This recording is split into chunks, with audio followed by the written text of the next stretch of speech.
ঘাটে এক ভদ্রলোক সে তার গরুকে গরু ওই আইলের মধ্যে ধান ক্ষেতের দুই আইলের মধ্যে যে দুই ধান ক্ষেতের মাঝখানে যে আইল আছে ওইখানে সে তার গরু ঘাস খাওয়াচ্ছে, কিন্তু তার উদ্দেশ্য ধান ক্ষেতের আইল না, উদ্দেশ্য গরু এখানে থাকবে, কিন্তু গরু ডানে খেতে মুখ দিচ্ছে, বাইরে খেতে মুখ দিচ্ছে, সে এটা দেখে গরুকে শাসন করে না।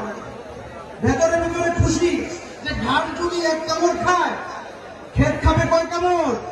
2 কামড়। এতে করে কি হবে? গরুর পেট তাড়াতাড়ি ভরবে।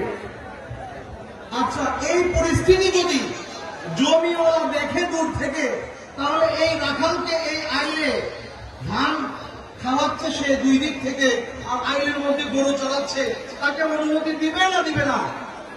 দিবে? দিবে না। পক্ষান্তরে আরেকজন রাখাল, সেও আইলের মধ্যে গরুকে ঘাস খাওয়াচ্ছে, সে তার হাতের মধ্যে একটা লাঠি রাখছে।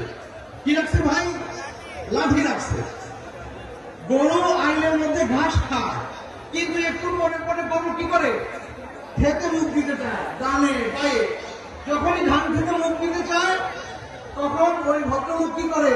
ওই রাখাল তার লাঠি দিয়ে এটাকে শাসন করে, বাড়ি দিতে চায়।